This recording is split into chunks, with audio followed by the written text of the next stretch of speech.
It is Senior Sunday today.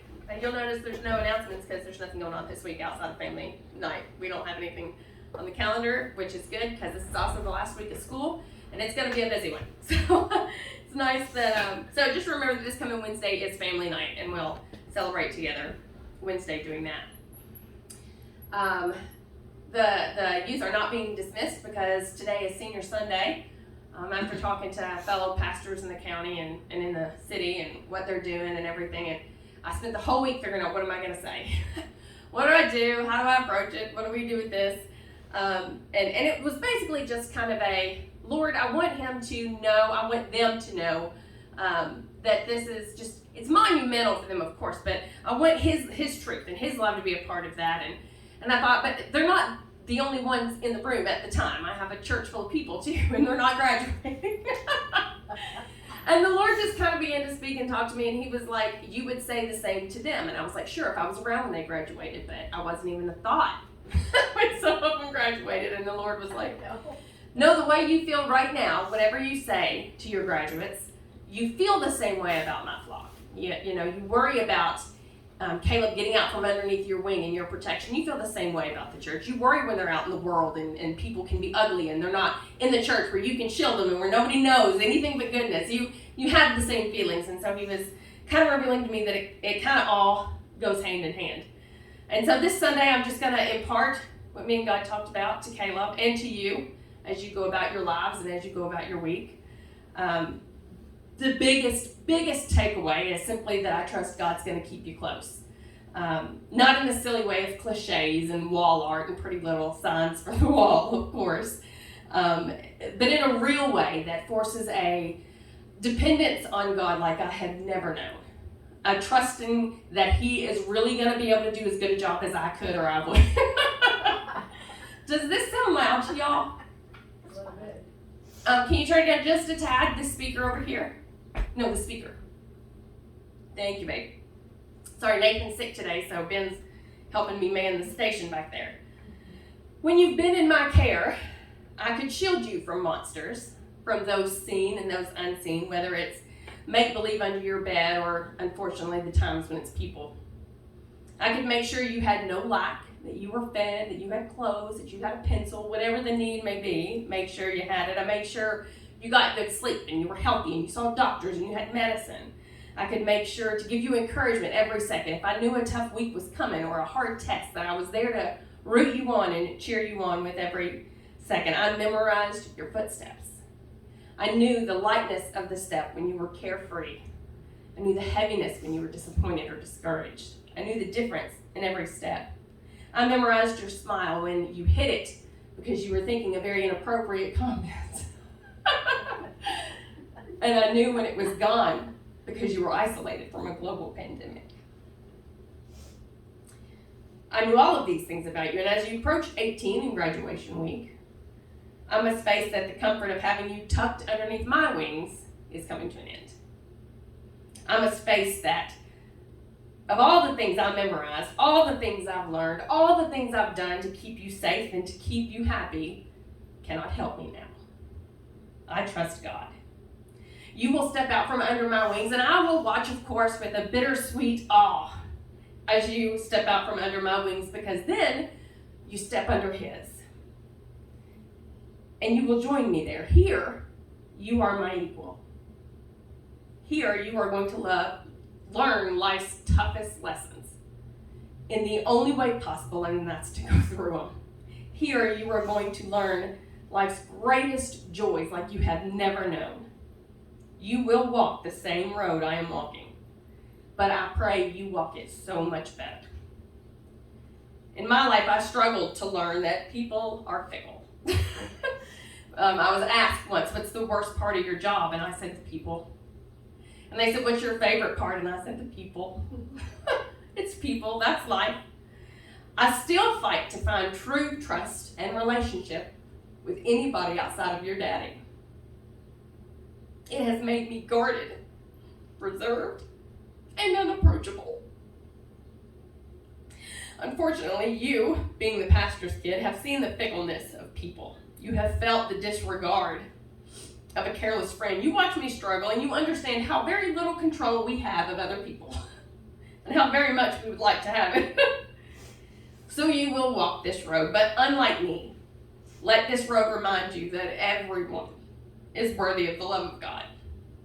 That God gives us blessings in the form of people sometimes. And sometimes it's a catch and release. Those people won't be with you forever. They weren't meant to be. Be gracious enough to do the release. People are the whole reason we're here in the first place. Relationships, no matter how they end, are always worth it. And heartbreak, though devastating, is never forever, and it is never final. Fear, disappointment, and doubt have no place in the heart of someone as brilliant as you. So you toss them aside. And unlike me, you run headlong into the embrace of people. Because no matter what happens, no matter what is said, where the dust settles, we don't do what we do for people. We do it for God. Colossians 3:23 says, whatever you do, do it from the heart, as something done for God and not for man. So we love because God asked us to, not because they deserve it. We forget because Jesus did. Not because they deserve it or because we're greater or we're somehow holier. That's not what we do or why we do it. We do it because God wants us to. And that matters more than anything. I've told you 100 times in your life and a million more that you do the very best you can do on everything you do because you're doing it for God. And you'll never fail from that standpoint. You are young. You started school very young. You were 4 years old when we put you in kindergarten. And you have lived your entire life being the youngest in the class. You have lived your entire life, well, till the last 3 years being the smallest in the class, the weakest on the team, but you've grown. You gained 1 million inches, and you accomplished 1 million things, and you may find some opposition to being so young. I remember when I married your daddy, I got engaged, and he proposed to me when I was still 17. I didn't turn 18 until about 3 weeks later. And I got a card from a well-meaning family member, and I got 1 million cards for the wedding, but this one, only this one, word for word stuck out, and it said I was making a mistake because I was too young. They were wrong. Your youth just means you get to enjoy the blessings the rest of us have to wait for. Your youth just means you get it longer than those around you. It doesn't inhibit you, it doesn't disqualify you, and it certainly should never limit you. Whatever your dream, whatever your goal, do not lose it to procrastination. Now is as good a time as any. Preach it. Paul told Timothy, don't let anyone despise you for your youth, but set an example for the believers in speech, conduct, in love, and faith, and in purity. What God calls, let no man challenge. He has called you, and your youth will not stop that. And as you approach graduation, my darling, you still aren't done. You have just begun. It seems like your school years are a huge chunk of your life, and right now they have been. But believe me, looking back in life, they are small potatoes. Because now, you choose what you will do every single day for the rest of your life. Not a teacher, not a parent, you. Because now, you decide what you study and what you give your attention to. Now, you have to figure out a schedule and a routine. How many hours a night of sleep do you need to function in a day? You got to figure that out, buddy. Nobody's going to be saying it's bedtime or time to get up. You got to figure out if you eat better, if you wait an hour after waking up or first thing. These are things you have to figure out. And now, you hold your future. Nobody's going to tell you what you have to get ready for next year, next semester. Just you. So for me, I want you to realize this is the beginning of you meeting you. Because for the first time, you have to figure out what you prioritize and what you needed all along. People say this is when you meet your future, but I believe it's when you meet yourself. When nobody gets to decide but you, and you find out what really matters to you. Introduce yourself and be kind. Who you are is determined by who you love. Scientists say that. Psychologists support it with studies. So then you must determine in your life who you love. The powerful, successful man who is driven and determined. Will you love the laid-back, easygoing man who takes life as it comes, no matter what appeals to you? I pray that you find God to be at the top of the list, because he is the forgiving one. He is the blessing one. He is the saving one, the loving one, the persistent one, the never-changing one. I will always cherish the memory of your 6-year-old self asking God to be your Savior. We were late for school that morning, and I would be late a million other mornings if it meant I got to introduce you to this amazing God I call mine. He has been faithful all of these years to you, and he will continue to be faithful for all of the rest. Life is going to throw you some tough breaks, and the day will come when you are out of options. You are out of plans, you are out of ideas, you are out of resources, and you are out of hope. If it's tomorrow, I'm sorry. If it's 40 years from now, all of us will hit a day, and we have hit a day, when there is nothing left that we can contribute. When that day comes, my heart has no trouble rejoicing for you.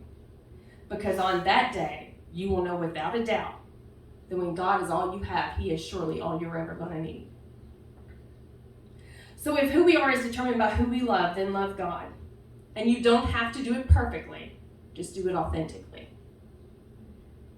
James says, blessed is the one who endures trials, because when he has stood the test, he will receive the crown of life that God has promised to those that love him.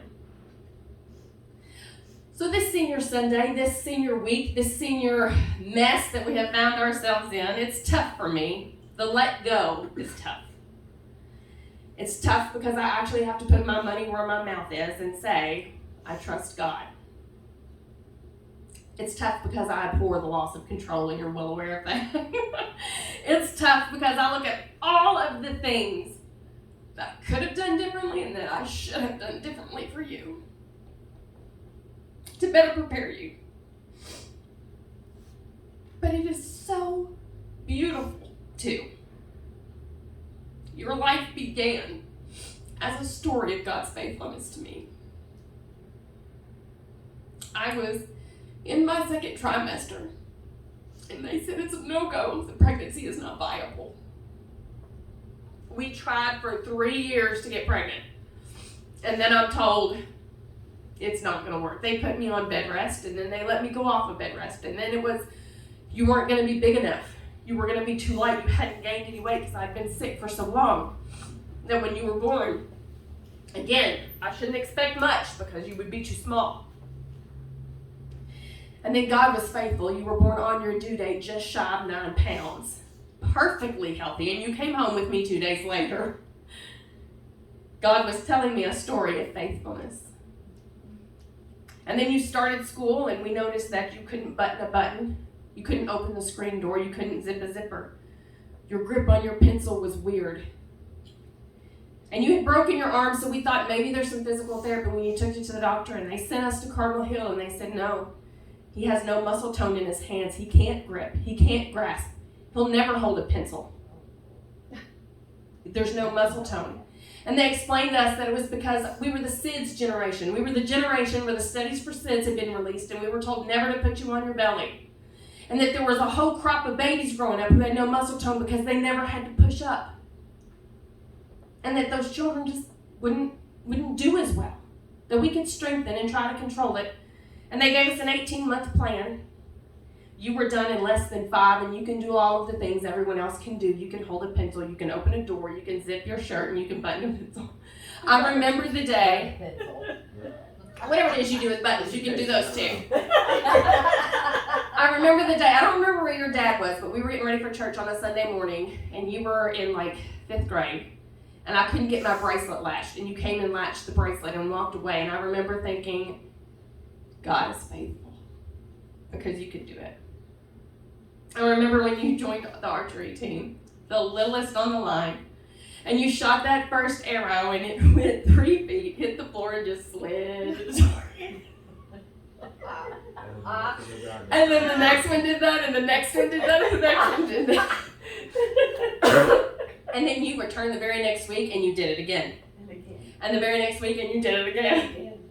And the very next week, and coach said, you need to do strength training. Go do pulls. Go do all the pulls you can do. And so I can remember watching TV in the living room with you standing in front of it doing your pulls to increase your strength on that bow. I can remember enrolling you in private lessons in Georgetown, and I can remember leagues, and just to see that the kid that couldn't even get his arrow to hit the target the first year, the second year got a shot for an alternate on postseason play, and his third year made the national state teams. Lettered his freshman year of high school. I saw a kid that didn't have any weakness, didn't have any grip or strength difficulties with the arrow.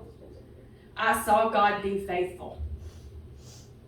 I am confident that the beauty of God's faithfulness will permeate your life and that it will follow you for the rest of your days. I thought about what I should pray over the graduating class. I tried to rehearse it in the mirror. I tried to say it to God at night. I tried to pin little notes to myself to make it just right, but my words fail. God's never do. So I will pray first Philippians chapter 1, verses 9 through 11 over you, over all of the graduating class. And I will encourage y'all to pray that scripture with us over our graduating class this year. And I pray this, that you love, and that your love will keep on growing in knowledge and in every kind of discernment, so that you may approve the things that are superior, and may be pure and blameless in the day of Christ, filled with the fruit of righteousness that come through Jesus Christ, to the glory and to the praise of God. God, we're thankful for Caleb and Danielle. We're thankful for a time to